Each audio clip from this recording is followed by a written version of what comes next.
sih Bake Me to the Moon ini konsep besarnya apa gitu. Dan kalau sekilas dilihat kan kayaknya yang jadi pemeran utama nih bebek-bebek nih. Apakah bebek-bebek ini adalah penglarisnya atau gimana sebetulnya? Oke, sebenarnya Bake Me to the Moon nih konsepnya sih kita Korean aesthetic dessert cafe gitu sih. Ya. Karena kan memang sekarang Korea tuh emang lagi hype banget kan. Jadi aku sama beberapa partnerku mencoba untuk membawa konsep Korean itu ke dalam bentuk pastry shop gitu. Nah, kalau untuk bebeknya sendiri sebenarnya itu nggak sengaja.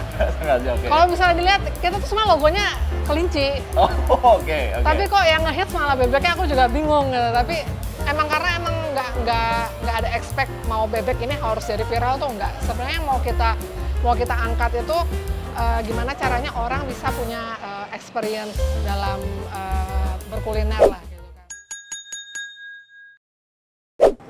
Bake me to the moon and let me play among the dark. Nah, kali ini episode spesial banget nih karena main ke pasar, terus akhirnya dapat satu dessert cafe yang produknya nih estetik sekali. Sudah ada di depan saya.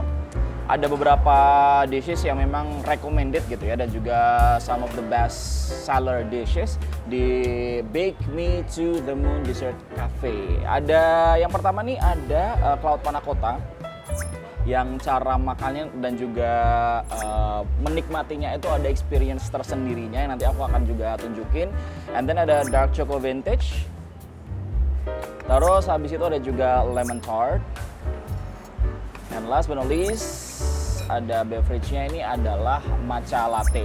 Nah, kenapa tadi di awal aku menyanyikan And Let Me Play Among the Dark? Karena ini isinya bebek-bebek semua ya.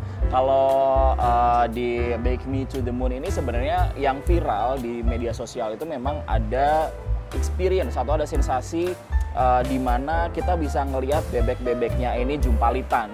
Ada bebek yang jelunguh, ada juga bebek yang nantinya akan berenang-renang gitu. Nah, without any further ado, langsung aja kita coba mulai dari yang sangat-sangat viral di media sosial.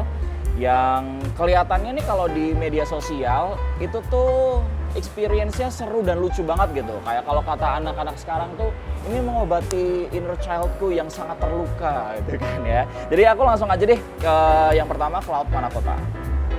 So, experience yang biasanya dicoba ketika menikmati atau mengonsumsi si cloud panna cotta ini adalah dengan mencampurkan atau menuangkan si bubblegum milk. Ini adalah susu rasa bubblegum dengan bubblegum flavor. Terus habis itu kita tuangkan pelan-pelan ya kan. And as you can see, ada experience di mana si bebek-bebeknya ini nih ngambang nih.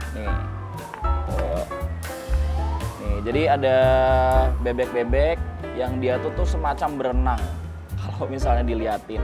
Nah, terus habis itu secara lebih secara lebih detail, tampilannya tuh memang kekinian banget sih, estetik, kemudian eye pleasing. Jadi kalau kalian mau datang ke sini, mau bikin konten, kemudian juga mau foto-foto dulu, mau dapetin experience-nya, ini adalah salah satu yang recommended banget. Karena agak jarang sih sebenarnya ya, resto ataupun cafe ataupun tempat-tempat yang memberikan experience yang juga bisa dikontenin. Gitu. Oke, kita coba dulu. Kalau yang di cloud panna cotta ini sebenarnya kayak panna cotta pada umumnya sih ya. Jadi ada vanilla dalam tanda kutip puding, kemudian juga tadi yang aku bilang sudah disiram sama bubblegum milk. Kemudian ini ada meringue. Kalau kalian nggak tahu meringue itu apa, tulisannya meringue gitu ya. Itu adalah satu kalau bisa dibilang kalau zaman dulu kan ada tuh cookies yang kecil-kecil, terus habis itu ada jambulnya yang warna pink, warna putih gitu kan. Itu yang kadang-kadang suka kita emut-emut, nah itu tuh, meringue tuh yang kayak gitu. Kita coba dari si cloud panna cotta-nya dulu. Teksturnya tuh ketika ketika diambil, disendok gitu ya, ini benar-benar yang langsung bisa dicuil gitu. So, kayak panna cotta pada umumnya, ketika masuk ke mulut itu tuh ada sensasi lumer dari si vanilanya. Itu yang bikin sensasi panna cotta tuh beda dari puding biasa. Kalau puding biasanya kan sensasinya memang agak lebih kenyal ya. Tapi kalau panna cotta itu tidak sekenyal puding ataupun agar-agar, tapi dia tetap kalau misal pas lagi di sendok, dia akan ini apa namanya ada sensasi lumer di mulut. Nah sekarang kita coba dari bebeknya.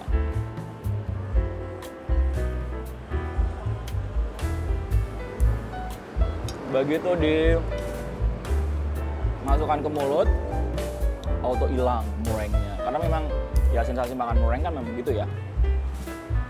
Dan perpaduan antara bubblegum milk, susu rasa bubblegum, and then meringue, terus habis itu sama vanilla yang dari panna cottanya ini memang cocok banget sih kalau misalnya mau dicobain siang-siang, apalagi kalau misalnya makan vanilla panna cottanya itu tuh ada sensasi seger-segernya gitu. Apalagi kalau misalnya baru disajikan kemudian langsung dikonsumsi itu pasti seger banget sih. Oke, let's move. Ini kita selanjutnya coba lemon tart yang dari sekian banyak ini tuh cuman ini yang tidak ada bebeknya ya. Kita cek rasanya gimana. Jadi kalau makan tart, apalagi lemon tart itu kan kadang-kadang suka ada apa ya over sour, apa sih bahasanya, kayak agak lebih sour atau asinnya tuh over banget gitu. Nah kalau yang di sini di Bake Me to the Moon, mulai dari tartnya sendiri, terus kemudian mulai dari sajian-sajian yang lain, kalau dinikmati ya tidak asam itu kok. Kita lanjut lagi. Nah, as you can see, ini ada satu lagi bebek yang dia itu ada di atas gitu ya. Dan kalau tadi kan ngobrol-ngobrol, sebenarnya apakah memang sengaja gitu bebek ini dijadikan sebuah jadi pemeran utama gitu. Tapi ternyata enggak, ya, tidak sengaja. Ending-endingnya orang-orang karena suka, ya udah akhirnya si bebeknya jadiin ya udahlah lanjut aja deh gitu. Dan bebek ini di atas. Oh, kalau yang tadi kan meringue ya, yang di Cloud Panna Cotta. Kalau yang ini bukan. Ini kayaknya lebih garnish aja sih. Karena dark chocolate vintage, jadi kita coba aja.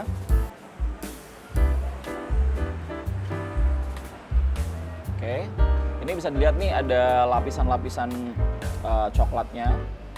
Dan kalau ekspektasi sebelum makan ya, dark chocolate vintage itu pasti akan agak sedikit apa ya, pekat gitu karena sensasi dari dark choconya sendiri.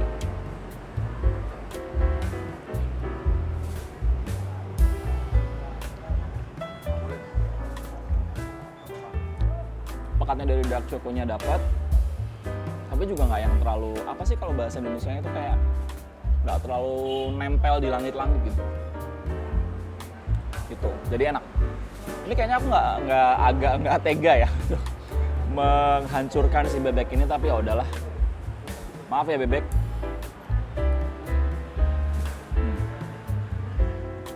Unlike Cloud Panna Cotta tadi yang ternyata bebeknya ini dibikin kayak meringue, kalau yang ini lebih ke garnish aja sih, sebagai pemanis aja, sebagai pelengkap.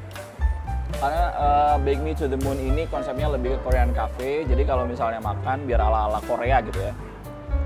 잘 먹겠습니다.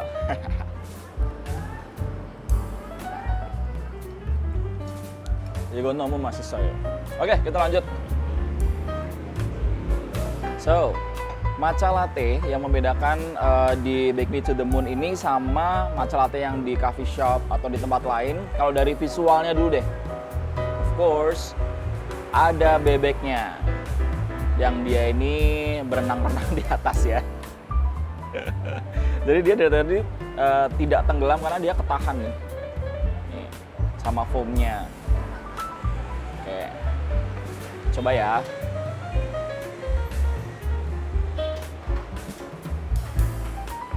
Oke, jadi matcha latte-nya itu kan kalau ekspektasiku pribadi, matcha latte itu pasti akan ada rasa matcha yang amat sangat overpowering gitu dibanding sama latte-nya sendiri. Nah kalau si matcha latte ini nggak yang nggak yang terlalu heboh banget gitu, karena memang ya well again and again I'm not a big fan of matcha gitu ya, tapi masih tetap bisa untuk menikmati dari si matcha latte ini. Mari kita seruput lagi.